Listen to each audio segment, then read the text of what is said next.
Um, Bismillahirrahmanirrahim. Assalamu alaikum.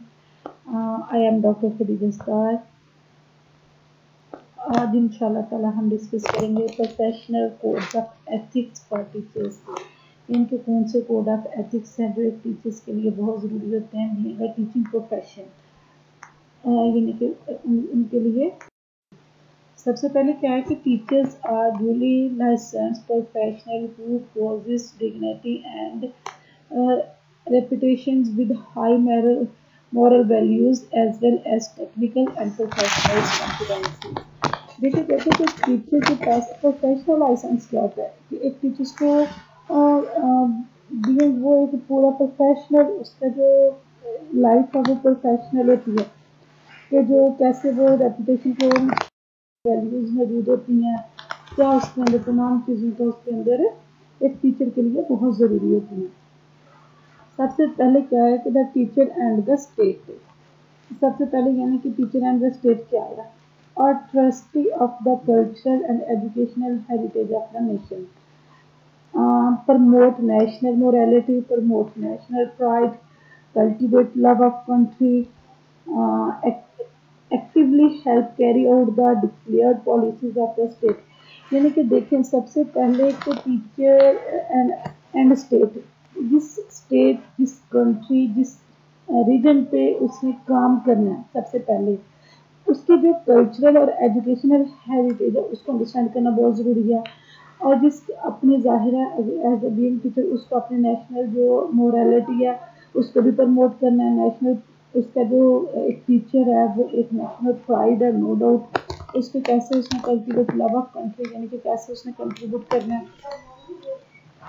Actively help carry out the declared policies of the state, यानी कि जो state ने policies clearly declare की हुई हैं उनको अंडरस्टैंड करें, उसको कैरी आउट करने में उसकी हेल्प करें।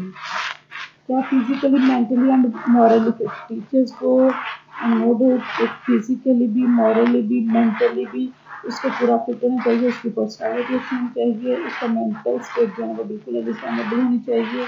मॉरली यानी कि उसमें तमाम एथिक्स जो है ना वो वैल्यूज जो है ना वो बिल्कुल क्लियर होनी चाहिए। causes and actualize full commitment and devotion to duty, यानी कि उसके जो टीचर है उसकी फुल कमिटमेंट और जो उसकी ड्यूटी जो डेवोशन ऑफ ड्यूटी है वो बिल्कुल होनी चाहिए। उसको यूटिलाइज होना चाहिए कि I am a being teacher और मैंने अपनी जो ड्यूटीज हैं उसको कैसे सर्व करना है। उसके बाद क्या shall not engage in the promotion of any political religion to the other to other partisan interest, यानी कि उस एक टीचर को चाहिए कि एज अ बीइंग टीचर वो अपने टीचिंग प्रोफेशन को फुली प्रोफेशनली ले। ये नहीं है कि किसी पॉलिटिकल या किसी रिलीजन या किसी अदर जो इंटरेस्ट हैं उसके अंदर इंटरेस्ट लेके अपने टीचिंग प्रोफेशन से ज़्यादा साइड हो जाएगी, ऐसा बिल्कुल भी नहीं है। यानी कि उसको अपने काम के साथ फुली एंगेज्ड होना चाहिए। shall vote and shall exercise all other constitutional right and responsibilities। कहते कि उसको बीइंग टीचर उसको तमाम जो उसके राइट्स और जो रिस्पॉन्सिबिलिटीज़ हैं उसको फुली अंडरस्टैंड करना चाहिए कि जो एक टीचर है उसकी क्या कानून जो as a being state country में उसके रहते हुए जो उसकी रिस्पॉन्सिबिलिटीज़ हैं वो क्या हैं, यानी कि उसको पूरा जो लॉज को अंडरस्टैंड करना चाहिए, फुली रिस्पॉन्सिबिलिटीज और राइट्स को फुली अंडरस्टैंड करना चाहिए। शैल इंजॉय एकेडमिक फ्रीडम, उसको चाहिए कि वो जो तमाम एकेडमिक फ्रीडम है उसको fully enjoy. The teacher and the community, सबसे पहले जो टीचर है पहले क्या था टीचर एंड द स्टेट के, एक टीचर को बीइंग स्टेट में रहते हुए तमाम जो उसकी रिस्पॉन्सिबिलिटीज़ हैं राइट्स हैं उसकी पॉलिसीज़ हैं उसको यानी कि उसको पता हो कि मैं एज ए टीचर एक कंट्री में एक स्टेट में रहते हुए मैंने क्या काम करना है। और दूसरे जो उसके एथिक्स हैं टीचर को चाहिए कि इस कम्युनिटी में जो टीचर एंड द कम्युनिटी, यानी कि एक टीचर में रहते एक कंट्री में रहते हुए एक टीचर को चाहिए कि उसकी जो कम्युनिटी है बेसिकली उस कम्युनिटी के अंदर रहते हैं, उसके क्या रोल्स हैं, क्या रिस्पॉन्सिबिलिटीज हैं, क्या उसने एथिक्स को अंडरस्टैंड करना है, ये तमाम चीज़ों को उसको अंडरस्टैंड करना चाहिए। शैल प्रोवाइड द बेस्ट सर्विसेज, कहते हैं कि एक टीचर को चाहिए कि वो बेस्ट सर्विसेज जो है कम्युनिटी के अंदर वो प्रोवाइड करे। Provide leadership and initiatives to actively participate in community movements, यानी कि एक टीचर को चाहिए कि उसमें तमाम लीडरशिप क्वालिटीज़ हो एक सोसाइटी के अंदर रहते हुए कि कैसे उसने अगर कम्युनिटी के अंदर या कैसे तरीके से उसने एक्टिवली पार्टिसिपेट करना है किसी भी मूवमेंट पे, एक टीचर का जो रोल है ना उसे बेस्ट तरीके से प्ले करना है। उसके बाद क्या, behave with honour and dignity at all the time and refrain from gambling, smoking and illegal relations, यानी कि कहता है कि इलीगल रिलेशंस जो है एक उसको तमाम जो है ना उसको हर किसी के साथ रिस्पेक्ट के साथ डिग्निटी के साथ ऑल द टाइम, यानी कि उसको चाहिए कि वो एक दूसरे के साथ हम्बल वे में, जैसे भी बात होंगे लेकिन टीचर की एक सोसाइटी में रिस्पेक्ट होती है कि एक टीचर ने पूरी नेशन को पढ़ाना होता है, उसके अंदर उसकी सर्विसेज ऐसी होती है कि उसमें जो उसकी टीचिंग मेथोडोलॉजीज के थ्रू जो स्टूडेंट्स ने सीखना है उसने उन्होंने भी वही कम्युनिटी में सर्व करना है, और जो दूसरे इलीगल जैसे काम है स्मोकिंग वगैरह उनसे उनको अवॉइड करना चाहिए। Study and understand local customs and traditions. Inform the community about the school work, accomplishment, its needs and problems. Provide leadership in a community when need. Extend counseling services. देखिए सबसे पहले वो कहते हैं कि स्टडी करें, जो उसके कम्युनिटी की जो ट्रेडिशंस हैं उनको अंडरस्टैंड करें सबसे पहले, और उसके बाद जो स्कूल्स और कम्युनिटी के अंदर रहते हुए जो उसके स्कूल्स हैं, स्कूल्स के अंदर जो काम कर रहा है, जो उसके अकम्पलिशमेंट्स हैं, जो उसकी नीड्स हैं, जो उसकी प्रॉब्लम्स हैं, उसको पूरी अंडरस्टैंड करके उनके बारे में पूरी आगाही रखे। Provide leadership in community man needed extended counselling services, पर कहते हैं कि जो लीडरशिप कम्युनिटी जो है ना उसको फुली प्रोवाइड करे जब उसको उसकी ज़रूरत हो। Possess freedom to attend church and worships, यानी कि अक़लियतों को पूरे हकूक़ दिए जाएँ, जैसे कि एज अ मुस्लिम हम अपनी मस्जिदों में जाकर इबादत करते हैं, अगर ऐसे ही कोई गैर मुस्लिम्स हैं तो उनकी अक़लियतों का हकूक़ करते हुए उनकी जो वर्शिप्स और उनकी जो इबादत गाहें हैं उनको भी आज़ादी दी। थर्ड क्या है, the teacher and the profession. ensure that teaching is the noblest profession, no doubt teaching जो है ना वो सबसे नोबलेस्ट प्रोफेशन है, क्योंकि टीचिंग एक ऐसा है जिसका ताल्लुक रसूल ने जब सबसे पहले दुनिया में देखा इन्नमा बुइस्तु मुअल्लिमन, बेशक मुझे मुअल्लिम बनाकर भेजा गया, यानी कि मुझे एक उस्ताद एक टीचर बनाकर भेजा गया।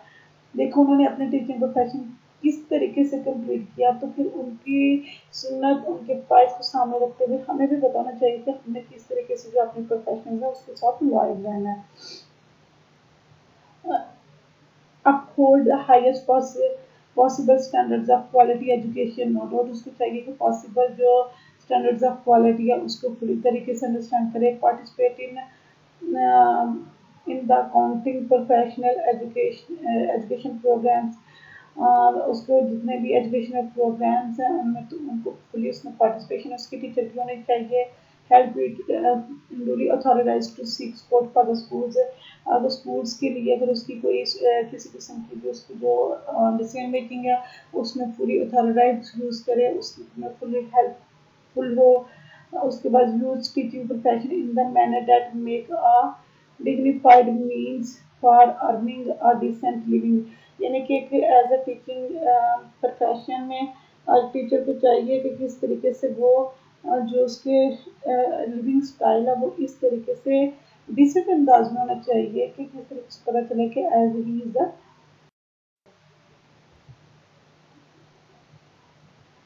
The teacher and the teaching community. Be filled to the spirit of the professional loyalty, mutual confidence and faith one another, self-sacrifices for the common good and full cooperation with colleagues. यानी कि देखिए यहाँ पे वो professional as a teacher है किसी organisation, किसी university, किसी कॉलेज या किसी स्कूल्स के अंदर, तो उसको चाहिए कि वहाँ पे कैसे उसने कॉन्फिडेंस के साथ, किस फेथ के साथ, कैसे उसने सेक्रीफाइसेस के साथ और कैसे अपने कोलीग्स के साथ उसने कोऑपरेशन करनी है, उसकी पूरी स्पिरिट होनी चाहिए उस काम के लिए, not to the claim for work, not of his own and give due credit for the work for others which he may use. यानी कि जो वो काम कर रहा है उसको क्रेडिट दे, और अगर उसमें उसको कोई हेल्प कर रहा है तो उसको भी चाहिए उसमें अपनी support. Organized and leave his successes, such records and other data as necessary to carry on the work। उसको अच्छे तरीके से ऑर्गेनाइज करे डाटा को, जो उसके लिए ज़रूरी है उसको रिकॉर्ड रखे, उसको ऑर्गेनाइज्ड मैनर्स में होना चाहिए। देखिए टीचर को पता ना चलेगा आज मैंने क्या किया है, उसका पूरा रिकॉर्ड होना चाहिए, अब मैंने कल क्या करना है उसके रिकॉर्ड में जुड़ होना चाहिए। जो कुछ भी वो कर रहा है उसके लिए जो उसके ज़रूरी डाटा है वो अपने उसके नेसेसरी डाटा को अच्छे से अरेंज करके संभाल के उसको पूरे वेल मैनर्ड फॉर्म में अंदाज में रखें।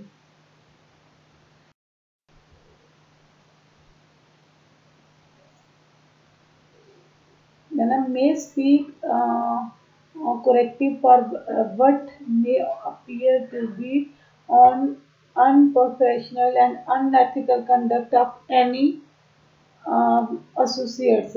यानी कि उसके बाद कहते हैं may submit to the proper authorities any justifiable criticism against an associate, preferably in writing without violating and any right of the individuals concerned। उसके बाद क्या है कि मैंने submit to the proper authorities, यानी कि जो क्रिटिसिज्म है उसके में कहता है कि उसको चाहिए कि जो अगर कोई फॉर एग्जांपल कोई मिसकम्युनिकेशन हो रही है या अगर कोई हो रही है उसमें उसको चाहिए कि अच्छी तरीके से उसको राइट करके वेल मैनर्ड अंदाज में चीज़ों को अरेंज करके रखे। may apply for a vacant position for which he is a qualified, कहते हैं कि उस टीचर को उसी के लिए क्वालिफाई किया जाए जिसके लिए वो सूटेबल है। यानी कि देखिए जिस पोजीशन के लिए उसकी सिलेक्शन, देखिए मेरिट एंड कॉम्पिटेंसी बेस पे सिलेक्शन होनी चाहिए, पुलिस सिस्टम ये होना चाहिए। लेकिन अगर मतलब एलिमेंट्री स्कूल के लिए तो उसको एलिमेंट्री स्कूल के हायर किया जाए, अगर वो मतलब कि उसकी एबिलिटीज उसके एजुकेशन सिस्टम में अगर उसको यूनिवर्सिटी में है तो उसको यूनिवर्सिटीज के लिए है, यानी कि जो उसकी एक्यूरेट पोजीशन है उसके मुताबिक टीचर्स को हायर किया जाए। The teacher and the higher qualities in the Philippines make an honest effort to understand and support the legitimate policies of the school and the administration। कहते टीचर स्कूल को एक अच्छी वेल बेस्ड अंडरस्टैंडेबल पॉलिसीज बनानी चाहिए। उसके बाद make no false opinions or charges against superiors, especially under ambiguity, perform all official businesses through, यानी कि तमाम थ्रू चैनल्स के थ्रू जो उसका बिजनेस है उसको प्रोवाइड किया जाए। Seek right against injustice and discrimination and raises these objections while domestic processes raise the principle that appointments, promotions and transfer of teachers are made only on the basis of the merit and need to the interest of the services। कहते हैं कि ऐसे principles बनाए जाएं जो उसके तमाम appointments, यानी कि देखें जितनी भी सिलेक्शन बेस्ड होनी चाहिए वो टोटली मेरिट बेस्ड होनी चाहिए, उसमें किसी किस्म का कोई कन्फ्यूजन नहीं होना चाहिए। अगर टीचर्स की ट्रांसफ़र है तो उसको बिल्कुल क्लियरली होना चाहिए, किस तरीके से उसको सपोर्ट करना है, ये तमाम चीज़ें बिल्कुल क्लियर होनी चाहिए। Live up to his obligations, assume full knowledge of the employment terms of the conditions। School officials, teachers and other personnel school officials show a professional good manners, कहते हैं जो स्कूल के उसको चाहिए कि वो बड़े प्रोफेशनल्स और गुड मैनर्स के साथ उसका होना चाहिए, गुड मैनर्स होने चाहिए, बिल्कुल एक सिंपथी शो होनी चाहिए। उसके अलावा जो है यानी कि किसी भी टीचिंग प्रोफेशनल के बारे में उसकी फुली वो हेल्पफुल भी टीचर होना चाहिए। फार्मूलेट पॉलिसीज और introduce important charging system all level, उसको चाहिए कि तमाम किस्म की जो पॉलिसीज़ हैं तमाम लेवल पे बड़े अच्छे और क्लियर अंदाज में होने चाहिए। उसके अलावा जो प्रोफेशनल टीचर्स की जो प्रोफेशनल ग्रोथ है उसके लिए टीचर्स को फुली इनकरेजमेंट भी होनी। shall not dismiss or are recommended for the decimals of teachers are not, कहते कि टीचर्स को हरगिज़ जो है ना वो डिसमिस या ऐसी जो कंडीशंस हैं वो बिल्कुल भी ना लगाई जाएं, बल्कि अगर वो उसको वो अगर ऐसे सेशन होते जो ट्रेनिंग सेशंस हैं उनको पूरी करके प्रमोट करना चाहिए। Ensure that public teachers public school teachers are employed in accordance with related civil services rules, उनको चाहिए कि वो जितने भी सिविल सर्विसेज करें। उसके बाद है the teacher and the learners has the right and duty to determine the academic mark or promotion of the learner to subject they handled, recognize that the interest and welfare of the learner that is first and foremost concern and handle each learner justly and importantly। उसके बाद shall not be discriminatory by any learners, shall not accept favor or gift from the learners, कहते हैं कि देखें learners the teacher and the learner, जो teacher और student का relationship है वो बहुत एक स्ट्रेट रिलेशनशिप होता है, उसमें देखिए गहरा रिलेशनशिप होता है टीचर का स्टूडेंट का, और टीचर को अपने स्टूडेंट के साथ बिल्कुल लॉयल होना चाहिए, ऑनेस्ट होना चाहिए, बिल्कुल भी डिस्क्रिमिनेशन होना चाहिए, फेवरेटिज्म नहीं होनी चाहिए, टीचर्स को स्टूडेंट से गिफ्ट्स वगैरह नहीं रिसीव करने चाहिए, इन तमाम चीज़ों को उसको पूरा चाहिए। उसके बाद है टीचर एंड द पेरेंट्स, देखें टीचर्स का पेरेंट्स के साथ भी एक अच्छा एक रिलेशनशिप मेंटेन होना चाहिए। उसके बाद inform parents to proper authorities, यानी कि अगर लर्नर्स की कोई डेफिशिएंसीज हैं तो उसको टीचर को जो है ना फुली प्रॉपर अंदाज में उसको इन्फॉर्म अपने जो है उनको इन्फॉर्म करना चाहिए। फिर parents complaints with sympathy and understanding, उसको टीचर्स की जो तमाम कंप्लेंट्स हैं उसको समझना चाहिए। The teacher and the business has a right to engage directly and indirectly in income generation, maintain a good reputation with respect to the financial manners। यानी कि टीचर्स इनसाइड बिजनेस, अगर बिजनेस है कुछ तो उसको अच्छे और वेल यानी कि इसकी टीचर की एक अच्छी और वेल मैनेड जो है ना एक रिस्पेक्ट होनी चाहिए और रेपुटेशन भी होनी चाहिए। not act directly or indirectly as against to be a financially interested in any commercial, यानी कि उसको इधर उधर की जो डायरेक्ट और इनडायरेक्ट किसी भी ऐसे कमर्शियल इन्वॉल्वमेंट नहीं होनी चाहिए कि टीचर जिसमें teacher as a person live with dignity, teacher को चाहिए कि वो हर टाइम ऑल द जगह विद रिस्पेक्ट और डिग्निटी के साथ रहे। उसके बाद क्या place a premium upon self respect and self discipline, teacher को चाहिए कि वो सेल्फ रिस्पेक्ट और सेल्फ डिसिप्लिन का पूरा ख्याल रखे। Maintain at all times dignified personality, उसको चाहिए कि तमाम डिग्निफाइड पर्सनैलिटी को मेंटेन करे। रिकग्नाइज द ऑलमाइटी गॉड और being as guide of his own destiny and of the businessman and nation, कहते कि उसको चाहिए कि अल्लाह ताला ने उसको इस लेवल के लिए रखा है कि उसको चाहिए कि तमाम लेवल को अपने नेशन के साथ फेयर रहे। 5 dimensions to professionalism, सबसे पहले क्या है कि स्पेशलाइज्ड नॉलेज होना चाहिए जिस टीचर के लिए ज़ाहिर स्पेशलाइज्ड क्वालिटी जो है ना, ये तो हमने पहले भी डिस्कस इसको डिटेल के साथ कर चुके हैं। टीचर्स की जो टेक्निकल स्किल्स और कुछ टीचिंग स्किल्स ये टीचर्स के अंदर बहुत ज़्यादा ज़रूरी होती हैं, यानी कि जो स्टैंडर्ड्स हैं उनको मीट करती है टीचिंग की, जो तमाम एस्पेक्ट्स के हिसाब से जो उसके स्टैंडर्ड सेट किए गए उनको अगर अच्छे से मीट करती हो। टीचर की एक बहुत अच्छी एक स्पिरिट होनी चाहिए, एक जोश होता है पढ़ाई के लिए वो उसके अंदर मेंटेन बिल्कुल होना चाहिए। उसके बाद सपोर्टिव इन्वायरमेंट होना चाहिए ताकि कोई भी किसी भी फील फ्री अंदाज में जाके उससे बात कर सके। जैसे स्पेशलाइज्ड नॉलेज यानी कि नो व्हाट एंड हाउ, कैसे किसने किस तरीके से उसको करना है, स्किल्स क्या है।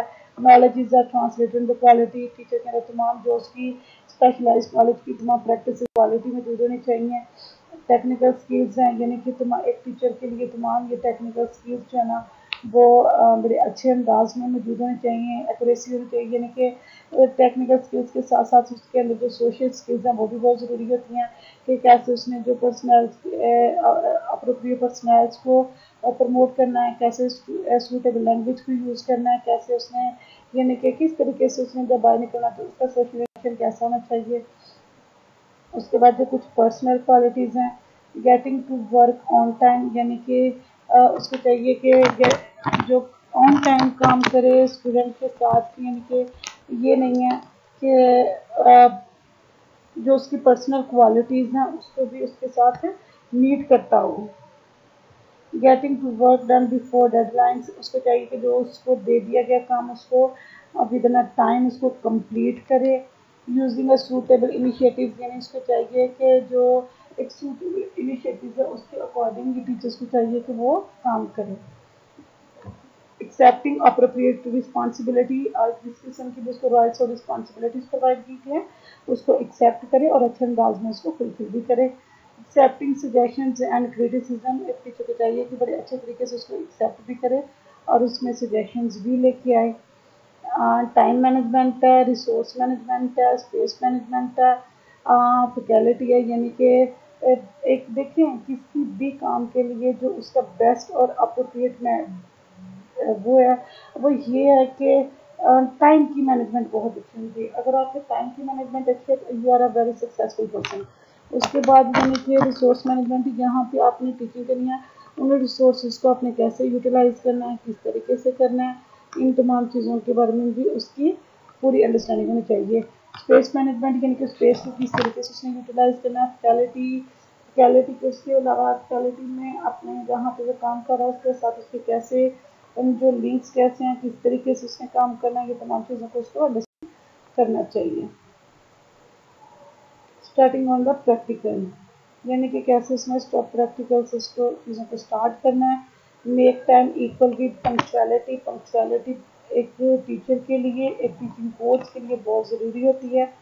उसके क्या, making good use of time, अपने टाइम को बहुत अच्छे और वेल मैनर्ड अंदाज में यूज़ करें। Time is a opportunity, time is a goal, time is a beauty note, without these things you can not utilize anything. उसके बाद स्टैंडर्ड्स हैं, they are the measure of our work, no doubt हमारे काम को measure करते हैं।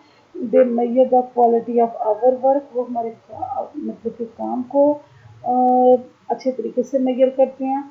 उसके बाद क्या है, इंटरनल स्टैंडर्ड्स होते हैं, कुछ एक्सटर्नल स्टैंडर्ड्स होते हैं, नो डाउट। उसके बाद वीकनेसेस होती हैं कुछ टीचर्स की और कुछ एक्सीलेंसेस होती हैं, नो डाउट। जहाँ पे वीकनेसेस होती हैं वहाँ टीचर्स की बहुत अच्छी खूबियाँ भी होती हैं। सेटिस्फेक्शंस हैं और एनर्जी है। उसके बाद रिएक्टिव है, प्रोएक्टिव है, सेल्फ इंटरेस्टेड है, प्रिंसिपल्स हैं। इन तमाम टीचर्स को वो फिल करता है। स्पिरिट देखें, स्पिरिट क्या है, it refers to the spirit D drop से। एलिमेंट्स क्या है, एक्सेप्टेंस है, अंडरस्टैंडिंग है, कोलैबोरेशन है। जो कोई भी काम उसको दिया गया उसको बड़े स्पिरिट के साथ उसको एक्सेप्ट करे, उसको अंडरस्टैंड करे और उसी को फुली कोलैबोरेशन के साथ उसको पूरा भी करें। एनवायरनमेंट देखिए, वर्क क्वालिटी एथिक्स कितनी अच्छी उसने बताई हैं कि रिस्पॉन्सिबिलिटीज, नो डाउट रिस्पॉन्सिबिलिटी के साथ फ्लेक्सिबिलिटी भी होनी चाहिए। फ्लेक्सिबिलिटीज के साथ क्या है, ऑनेस्टी भी, किसी काम को करने के लिए उसकी ऑनेस्टी भी होनी चाहिए और उसके बाद उसकी रिलायबिलिटी भी होनी चाहिए। रिलायबिलिटी के साथ साथ जहाँ पे आप काम करें वहाँ टीम वर्क के बगैर आप किसी भी चीज़ के जो बेनिफिट्स हैं वो अचीव नहीं कर सकते, वो भी होने चाहिए। कमिटमेंट एंड एक्सीलेंस, देखिए हर काम में जब आप एक टाइम एलोकेशन के साथ साथ जब आपकी कमिटमेंट हो ना तो it's mean you can do everything.